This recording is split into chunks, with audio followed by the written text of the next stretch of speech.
நூற்றாண்டுல குலோத்துங்க சோழன் காலத்துல உங்களுடைய ஊர் வைகுண்ட பெருமாள் வரதராஜ பெருமாள் கோவில்ல வைக்கப்பட்ட அந்த கல்வெட்டு எப்படி தேர்தல் நடத்தப்பட வேண்டும், தேர்தலில் போட்டியிடுவதற்கு தகுதி என்ன, தேர்தலில் போட்டியிட்டால் எத்தனை நாட்கள் பதவியில் இருக்கலாம், அதன் பின்பு அவர்கள் தவறு செய்தால் எப்படி நீக்கப்பட வேண்டும், அனைத்தையும் அற்புதமாக மன்னராட்சி முறையிலிருந்து மக்களாட்சி முறைக்கு நாம் மாறிய பொழுது இந்த கல்வெட்டு சான்றாக நின்று கொண்டிருக்குது ஐயா. இன்னைக்கு தமிழ்நாட்டில் இருக்கக்கூடிய அரசியல்வாதிகள் எல்லாத்தையும் கூட்டிட்டு வந்து உங்களுக்கு கல்வெட்டை படிக்க வைக்கணும்.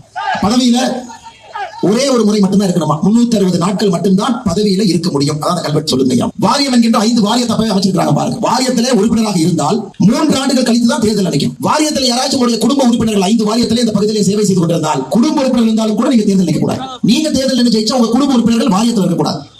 திமுக கட்சி இருக்காங்க, அவர்கள் சரியாக வேலை செய்யல அப்படின்னா எப்படி நீக்கிறத சொல்லியிருக்காங்க. 35 வகையான குற்றங்கள் செய்தால் தேர்தலில் நிற்பதற்கு தகுதி இல்லை அவங்களுக்கு. நம்முடைய பாரத பிரதமர் அவர்கள் தன்னுடைய மனதின் குரல் நிகழ்ச்சியில ஜனவரி 2023 உத்தமேரூருடைய கல்வெட்டை பத்தி பேசினாங்க. புதிய பாராளுமன்றத்துடைய திறப்பு விழாவில் இந்த கல்வெட்டினுடைய மகத்துவத்தை பத்தி பேசினாங்க. இன்னைக்கு உங்களுடைய கல்வெட்டினுடைய ஒரு காப்பி, இதனுடைய நகல், ஒரு நகல் பாராளுமன்றத்தில் ஒரு நகலை கொண்டு போய் உத்தரமேரூர்